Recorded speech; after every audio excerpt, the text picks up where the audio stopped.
So you can see the histogram I've got there. It's just peeking there. So today in this video, I'm out and about taking some photos of the 19th century architecture of this town. And that's going to bring some challenges because I've got a patchy sky. And that means changing lighting conditions. I need to make sure that I've got the right lighting conditions at the right time of day in order to really capture and complement the building I'm taking. And that's what this video is going to be all about. And you'll find some of the results surprising.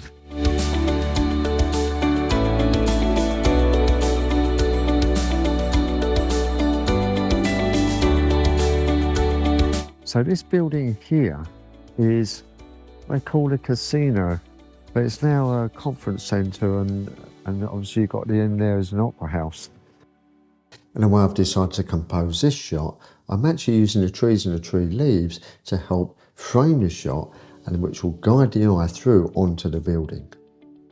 And what I'm waiting for now is the sun to pierce through the thinner part of the cloud to give me some bright diffused light. This will also give me some really nice reflective light lighting up the shaded area of the building. And the way I want to expose this image, I'm taking advantage of the reflective light to the building. Therefore, I can expose to the right-hand side. And as you can see in the histogram, the highlights are quite high, but they're not clipping the edge. So therefore, I'm still getting detail within the highlights. And also you can see on the left-hand side, the tonal value of the shadows are quite low. So therefore, I'm getting good detail on the shadows. And post-processing, this will give me the ability to bring down the highlights and get some nice detail there, and also lift the shadows. Therefore, I'll get a nice even exposure throughout the shot.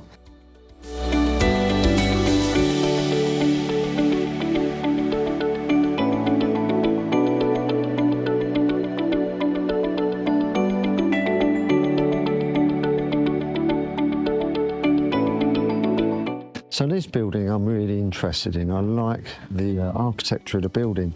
It's actually a thermal spa, but trying to photograph it with a dome as a subject is a challenge for the exposure. So what I've got is a really bright clouds and they're really spiking the highlights. Then I've got the shaded area here to spike in the shadows. And I'm getting no mid-tones really.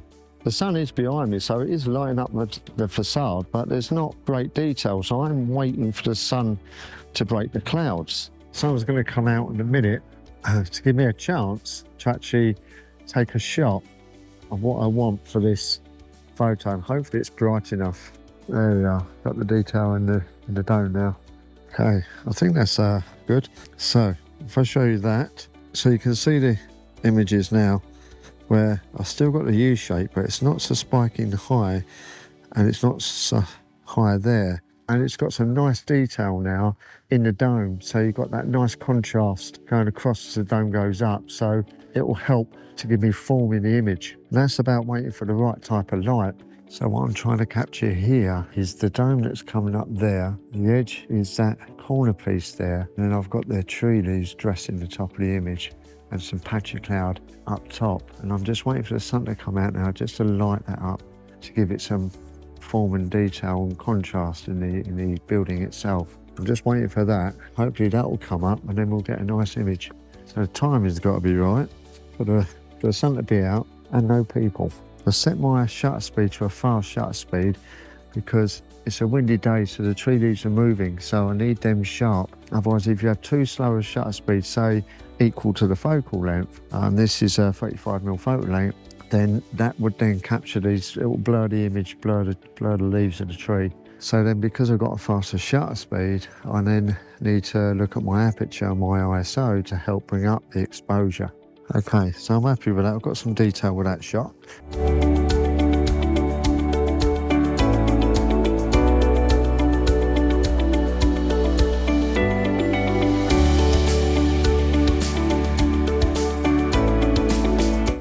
And it's a natural volcanic spring water you get from here.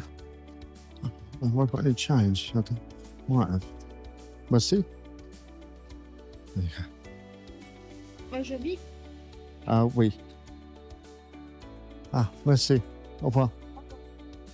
So that's a good opportunity after walk around the town. You can grab some free refreshment, which is nice. This next shot I want is of the building itself, the way I want that, and that's got some beautiful detail in the sky up there. I've got a bush to my left there that I'm going to use as a framing shot to the left-hand side. I want that lamppost just in between the arches, so it's not obscuring the arches, and I want that edge of the building with the bush there, and that's the start to finish of me building. And also I've got this pathway leading line all the way through. I've just got to wait a little while for the sun to come out. So what I'm going to actually do is just get down as well. So I'm just waiting now for the right lighting conditions. So you can see the histogram I've got there. It's just peaking there. I've taken several shots at different lighting conditions, and you can just see the difference. I'm pushing as close as I can to the right hand side, but I know I'm going to get a lot of detail in the shadows, and I'm going to be able to pull back the highlights. It's super bright now, and the light's not super intense to blow out the details in those plants and also blow out the whites in the building. But you just wait for the right amount of intensity of light that comes through from the clouds. That's what I mean when you get a cloudy day, is you can wait for the sun's intensity of the light to change to the point you want to take your shot, therefore preventing the situation where you get in too much contrast between light and shadow.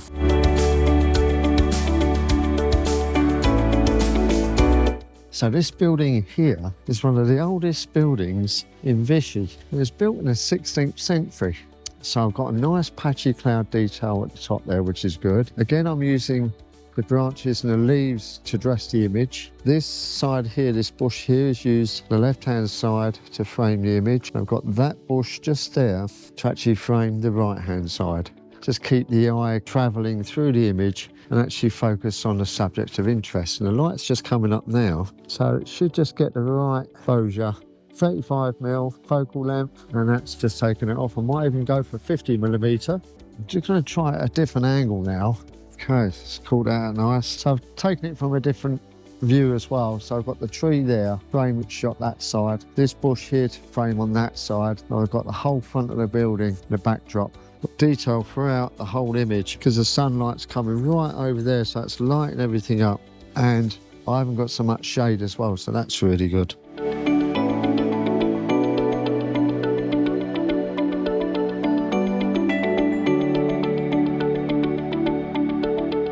So basically what I've got, I don't know if you can notice it, as the sun comes out, it's hitting that building there, and all the reflective light is bringing up the shadows of that building, allowing me to get a shot of this side and be able to get a nice even exposure from the highlights and the shadows, so I'm not blowing out too bad. And I'll show you that on the camera. You can see that image now where I've just exposed to the right a little bit more, but the shadows are not too bad. In this side they're not clipping that edge and they're not peaking, and that's the beauty of waiting for the right time to capture a specific shot, because any other time that would be too underexposed and you wouldn't lift it up. And what I like about reflective light is it does give that nice reflective, it's not too harsh, and it brings up the light of the building and just adds that lovely bit of light to it.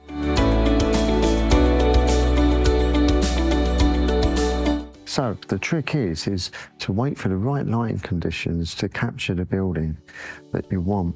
In this situation where the side of the building was in the shade, then you can wait for the sun to come out, hit the opposite building, and then that reflective light will light up and lift the shadows, therefore allowing you to capture the shot and get the right exposure that you need for that particular image. And this next building I want to take a shot of, I've got to wait for the sun to come out because I want to get this shot at a certain time of day, because that means I want to use the shadows as an element within the image of composition.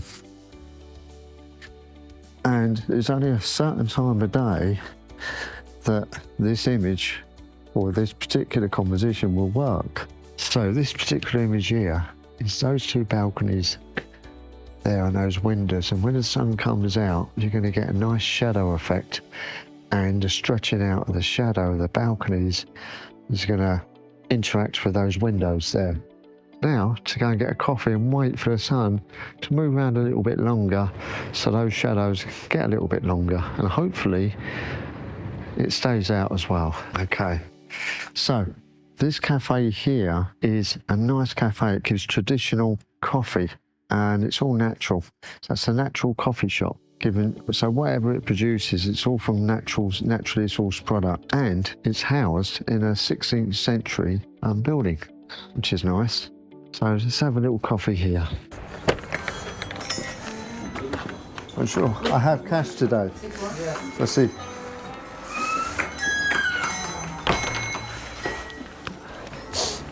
Can I have cafe? I have cash today, so that's good. Yes, good. Good. So you want a large coffee? Large coffee, merci. Like that? So I'm just waiting for the sun to come out now, because it's just at the right time of day for the shadows to appear at the balconies. You can see they're coming up now. The sun's not strong enough at the moment. I'm waiting for it to be really strong and punchy. There we are.